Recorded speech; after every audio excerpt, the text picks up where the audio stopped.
കല്യാണം കഴിഞ്ഞ് തിരിച്ച് ഗ്രാമത്തിലേക്ക് മടങ്ങും വഴി വധു മാറിപ്പോയാൽ എന്താകും അവസ്ഥ? ദുപ്പട്ട കൊണ്ട് മുഖം മറച്ചിട്ടുള്ളത് കൊണ്ട് തന്നെ വീട്ടിലെത്തിയതിന് ശേഷമാണ് ഇക്കാര്യം തിരിച്ചറിയുന്നത് എങ്കിലോ? അങ്ങനെ വീട് മാറിയെത്തുന്ന ഒരു കല്യാണ പെണ്ണിൻ്റെയും ജീവിതത്തിൽ ആദ്യമായി ലോകം കാണുന്ന മറ്റൊരു പെൺകുട്ടിയുടെയും കഥ പറയുന്ന ഹിന്ദി സിനിമയാണ് ലപതാ ലേഡീസ്.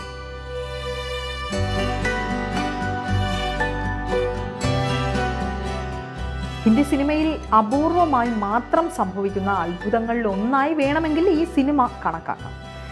അത്രയ്ക്ക് മണ്ണിനോടും മനുഷ്യരോടും യാഥാർത്ഥ്യങ്ങളോടും ചേർന്ന് നിൽക്കുന്ന കഥയും കഥാപാത്രങ്ങളും സാഹചര്യങ്ങളും. തിരക്കേറിയ ട്രെയിനിൽ മുഖം മറച്ചിരിക്കുന്ന കുറേ മണവാട്ടിമാർക്കിടയിൽ നിന്ന് അബദ്ധവശാൽ പുഷ്പകുമാരി എന്ന വധു ദീപക് എന്ന മണവാളിനോടൊപ്പം അയാളുടെ സ്റ്റേഷനിൽ ഇറങ്ങിപ്പോകുന്നു. ദീപകിനോടൊപ്പം പോകേണ്ടിയിരുന്ന ദീപകിന്റെ വധു ആകട്ടെ ഉറക്കം എഴുന്നേൽക്കുന്നത് വളരെ ദൂരെയുള്ള മറ്റൊരു സ്റ്റേഷനിൽ.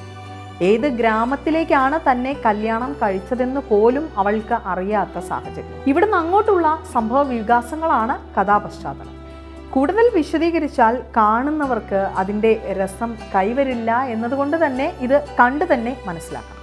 പക്ഷെ ഒരു കാര്യം ഉറപ്പാണ്, നന്നായി ചിരിക്കാനും ഉള്ളു നിറയാനും അല്പം ആലോചിക്കാനും ഒടുക്കം സന്തോഷം കൊണ്ട് കണ്ണു നിറയാനുമുള്ള വകയൊക്കെ ഈ സിനിമയിലുണ്ട്.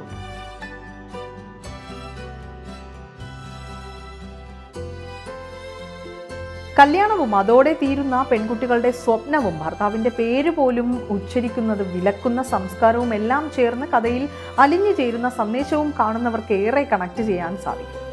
അത്ര പ്രശസ്തരല്ല എങ്കിലും അതിഗംഭീര പെർഫോമൻസ് ആണ് എല്ലാ അഭിനേതാക്കളും നൽകിയിരിക്കുന്നത്. തുടക്കം മുതൽ ഒടുക്കം വരെ ബുള്ളറ്റ് പ്രൂഫായ മികച്ച തിരക്കഥ തന്നെയാണ്. കൃഷി മുഖ്യമായ ഗ്രാമീണ പശ്ചാത്തലം മനോഹരമായി പകർത്തിയതും സന്ദർഭോചിതമായ പതിഞ്ഞ സംഗീതവും കൂടി ചേരുമ്പോൾ എല്ലാ കൂട്ടുകളും കൃത്യമായ അളവിൽ ചേർത്ത സാധാരണ മനുഷ്യരുടെ ഉള്ളു നിറയ്ക്കുന്ന മികച്ച ഒരു വിഭവമായി മാറുകയാണ് ഈ. കിരൺ റാവുവാണ് സംവിധാനം നിർവഹിച്ചിരിക്കുന്നത്. നിർമ്മാണം നിർവഹിച്ചിരിക്കുന്നത് അവരുടെ മുൻ ഭർത്താവായിരുന്ന നടൻ അമീർ ഖാനാണ്. നിതാൻഷി ഗോയൽ, പ്രതിഭ റാൻഡ, സ്പർശ് ശ്രീവത്സവ, രവി കിഷൻ എന്നിവരാണ് മുഖ്യ വേഷങ്ങളിലെത്തുന്നത്.